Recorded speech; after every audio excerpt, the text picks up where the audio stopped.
Hi everyone, this is Julie. Welcome to another Creative Design Team collaboration video.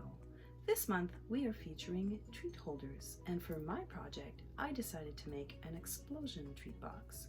So let's go in the craft room and see how it all comes together. So let's look at the Cricut pieces used to create this explosion box. First, I used the Artiste collection to create the box, and the cute cup comes from the Flower Market collection. So here I'm showing you all of the pieces that I did to create this project. I actually added all of the layered piece or the pattern pieces to decorate your box in the project itself. So let's talk about the cover and this cute little teacup. I doubled up on the background. I copied it, sliced it, because I wanted the saucer part to be blue. I'm using Glacier cardstock, and the nice thing about the Close to My Heart cardstock is that it's double-sided. So I'm using the lighter color at the bottom here for the background, and then I'm going to go ahead and add the top element, and I'm going to use the darker side of the Glacier cardstock. So I really like that I don't have to think about matching my colors because I always have two options on hand. So here's the cute little teacup, and it's going to go right on top of the cover. Here you see my title, and I really like the play on word here, bestie. So that was kind of cute. Anyways, I think it was cute. And I'm adding all of my pieces. I'm making sure that I've got enough room, and I've left myself enough room not to overlap too much on those pieces, because I really do want to see the title and I don't want to interfere with it. So I'm using liquid glue so I can move my pieces around if they're not completely straight, as you could see that. And then I'm just following through with the rest of the title. So the title was cut in Design Space. And I did use, I think it's my favorite font right now. It's called Lovely Home. I will link below the information so you can get your very own. And just going ahead here, and I'm using the liquid glue and my tweezers just to make sure that I've got all those pieces exactly where I want them. So let's talk about this lid. So this lid it's all done. Like, I was really trying to create this by myself, and then I looked into the images that I already owned, and there it was, just waiting for me to take it out for a spin and create a project. So that was a lot of fun. So here I'm folding all of those little tabs, and I'm folding the side pieces of the lid because I want to add my pattern paper to the lid before I actually close it all down. And the reason why I'm folding on all of those score lines is because I did leave, I don't know, I think about 1/8 of an inch space. So you're gonna have a little white border all around. So it was the easiest way for me to center all of those pieces. Now here I'm using the decorative paper that I'm using does have a direction, so make sure when you're doing the side parts that they're all facing up or down. So in this case they're little bows and they're all going to be facing up. So you can see here by folding or pre-folding my little pieces, I can actually put them right smack in the middle. And I am adding glue about 1/8 of an inch from the edges, and then I'm using my bone folder. The reason that I'm using my bone folder is I'm actually pushing the glue to the very edge of those pattern paper pieces. I just don't want them to lift on the corners. So here you're seeing I'm just rubbing very lightly so that it doesn't seep out too much, but it actually catches the corner of the pattern paper. Now let's put this lid together, and it was a little bit tricky. Kind of needed a third hand. So here you see I'm adding glue, and then I'm using my finger and I'm rubbing it all the way to the edges.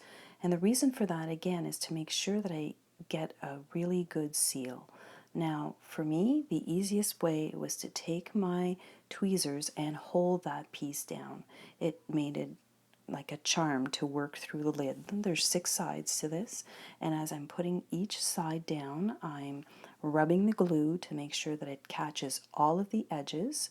And you will get inky at this point, and off camera to the side I do have a baby wipe that I'm kind of rubbing my fingers on and coming back and adding a little bit more glue and rubbing it down all the way to the edges of the cardstock, and then I'm moving my little tweezer to hold it in place.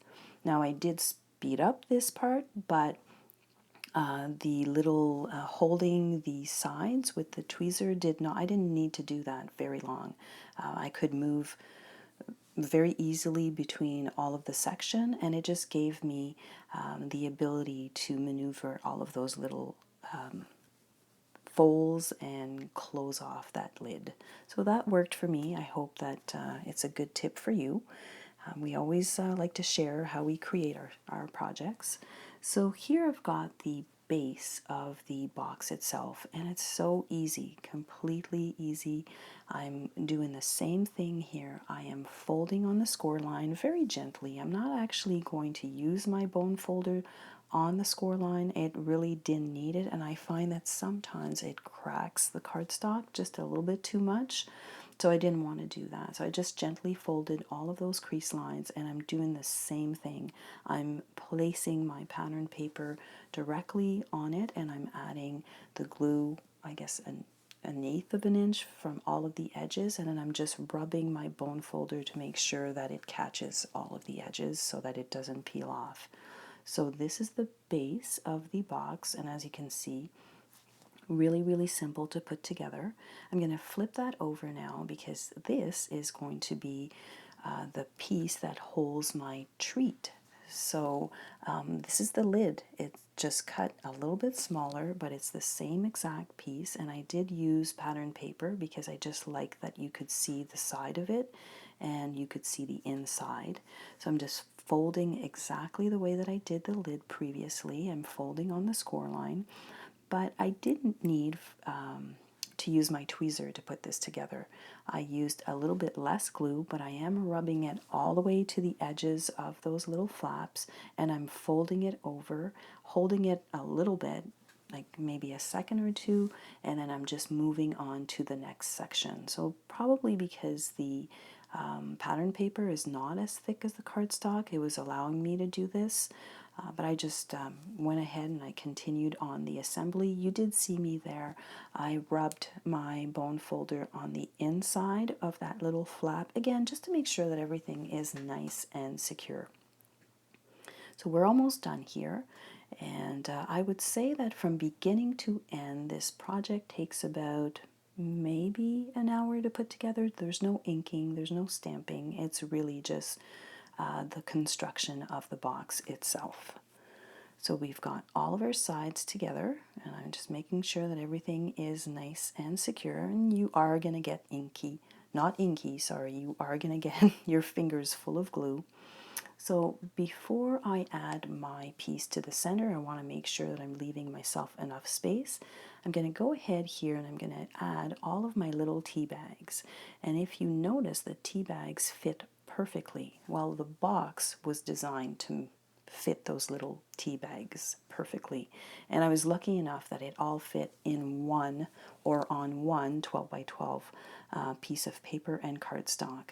So that was nice. So here I'm going ahead and I'm adding that little centerpiece, and I'm making sure that my little flaps are going to fold down, or fold up I should say, and I'm kind of just rubbing those edges down and adding my little treats. So here these are just little cookies that I found. I would really was looking for something that was individually wrapped, but as you can see, I just used a zip top type closure and I added them all in there. I could actually put more, so that's a good thing.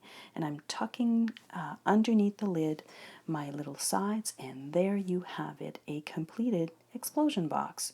Okay, I think this merits to be seen again. So here it is. When you pull the lid, it opens up and actually looks like a little flower. So this was an awesome project to work on, and I'm so happy that I'm part of this design team. We really challenge each other to do something different every month. So head on over down in the description box below.